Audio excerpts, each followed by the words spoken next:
Today we're going to talk about the Leatt bracing. I'm not going to get into debate about whether it works, whether or not, whether it breaks your collarbone easier, blah blah blah. This is my first time getting one.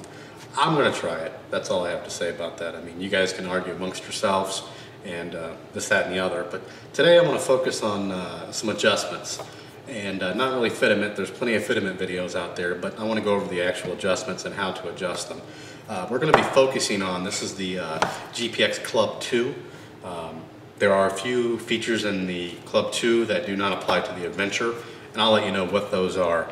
And the Club 2 and the GPX Pro are essentially the same besides the carbon fiber and whatnot. So, and all their adjustments are the same. With that being said, fitment, I'm not going to really drop on it like I said, but do buy the correct size. If you're a smaller guy or younger, and you're going to grow, you think, oh, I'm going to work out and get bigger, don't get a medium, get a small. They come in small and medium. The medium, or the small is a small medium, the medium is medium large. So get the proper size, don't grow into it, because if you wreck beforehand, it does you no good. So with that being said, we're going to get into the adjustments. Now, the first area I'm going to show you applies only to the Club 2 and the Pro, and that are these adjustments here. The Adventure does not have this adjustment. It is fixed in place. Basically, the easiest way to get to it is it's a 2mm Allen, and ball end can be the easiest. So to adjust the front, you would essentially unscrew these, and we'll go ahead and do that. And I'll show you the adjustments that can be made. Although they are fairly minor, they can make a big difference. So I got those loose, and you can see you've got quite a bit there. So that would be up in position, that's lower. Myself, I don't have a short neck, but I don't have a long neck either. So I'm going to try it in the lower position. That seems to give me the happy medium. I can still move my head somewhat, but not too much. So we'll go ahead and tighten those back up. And the rear is essentially the same. Don't really need a ball end for this because it's pretty easy accessible. Right here, loosen those two up. This is in the down position, and you simply just separate the two and slide it up. Real easy. Now that, again, is only on the GPX 2 or GPX Pro. The Adventure is fixed. It does not have that adjustment. Now the adjustment they all have is going to be for your rear brace.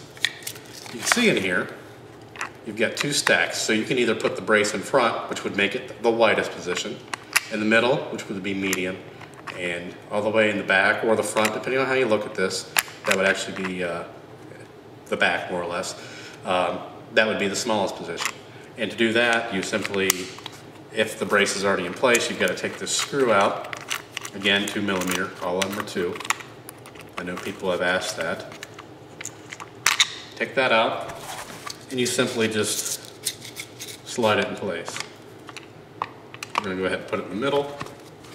There you go, it's in.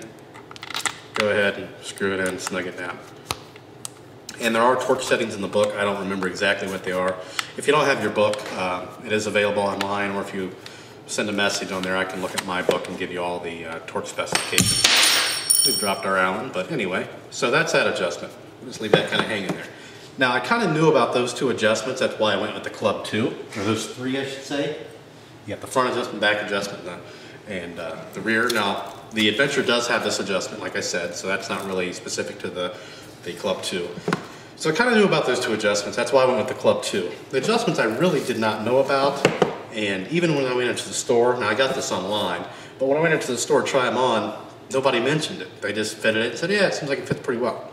Well, there's a ton of adjustments on this thing, and I did not know this. You've got, and many of you may, if you have a Leatt, you probably know about these adjustments. If you bought a used one and they didn't come with them, then you don't know about these adjustments. You can see here you've got these on the side. Well, these don't necessarily adjust themselves. The brace comes with a whole slew of these adjustments. And we'll go ahead and show you. And they're all marked.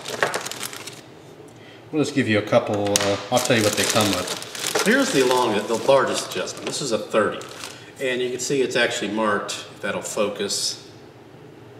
I don't think it's going to focus, but it says 30R up here. So that's the largest, and I'll show you one of the smaller ones. For an example, here's a 0L. We'll just put them side by side. See how much difference there is in the adjustment. So that's why I say buy the correct size. I mean, a medium, even if you're a big guy, this thing should very well fit you unless you're 6'8" and 400 pounds. You can see the difference there. I mean, that's quite a bit. Here we are side by side. Smallest, this is one of the largest ones. So you've got those. You've got a 0. I've already mentioned the 30. And we'll show you how to take these off as well. You also get a 20, which will compare the 20 to the 30. See? And the last one, which I have on there, I think is a 10. Yeah, it's a 10. The one I have on there now currently is a 10. And I'm going to show you how to adjust these. First, you just kind of want to un-Velcro, just get them out of the way. Again, 2mm. You've got a screw right here. And again, most of you guys probably knew about this. I just did not. Or if you're thinking about buying one, it's good information to have. Or again, if you bought a used one that just came with the brace, you're missing some pieces. So, and I did buy this one used, and luckily the guy had everything. Otherwise, I wouldn't have known, honestly, unless I looked at the book. Also, if you have a book, it's going to tell you in the book. Okay, so you had that screw on top that I just took out, and you've got one more on the bottom here. Sorry, I kind of got away from myself. Again, it's 2mm. They're all 2. Go ahead and take that out. And sorry if I'm rambling on here. So you've got those 2 screws out. To take it out, you simply just pull it out. There you go. And there's the 10. And we'll show you the 10 compared to like the 30. See the difference in size. And then the 10 compared to like the 20. Side by side. Not much bigger, but it is. And then, of course, the 10 compared to the 0. Quite a bit of difference there. And to put a new one back on, we'll go ahead and we'll put the, I'll show you what it does. We'll go ahead and put the 30 on here. Here's the 30. Put the new one back in, simply the same way you took it out. This is a 30L. It just slides in there. It only fits in there one way. You put your screws in. I'm not going to actually put the screws in, but you put the screws in. And I'll show you where the difference lies here. See that gap? That's the gap you have with the 30 now, right there. Now with the 10, which I've got on the other side,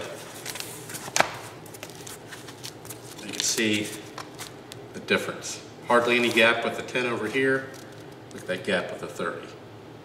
That's how much more neck room you're getting with that. So you can see it bare, it doesn't even cover it. With the 10, it covers it completely there. So that's really it. Just wanted to show you that, just because I myself, and I assume that other people that don't have one may not know about that feature. You know, it's not a big feature, but it's nice to know that they do have a lot of options as far as fitting the helmet within the packaging there. And so, if you have any questions or anything like that, you know, I'd rather people not comment, oh no, it doesn't work, doesn't this, that, and the other. I mean, I really, you know, that's personal. I mean, it's preferences on some people. There's no, you know, there's really no concrete proof that it does work. I mean, there are some, but you know, the same thing can be said that it doesn't work. You know, there's been people that have broken their necks with them and without them, and there's been people that have broken their collarbones with them and without them. So that's just, you know, you can argue, but I'm not going to argue with you. I'm going to try it and hope for the best. I just feel it gives you maybe a little bit of confidence level, and that's something I kind of want right now. Not that I'm going to go jump off a bridge head first, but you know, hey. Well, anyway, enough about that. Thanks for watching, and please subscribe.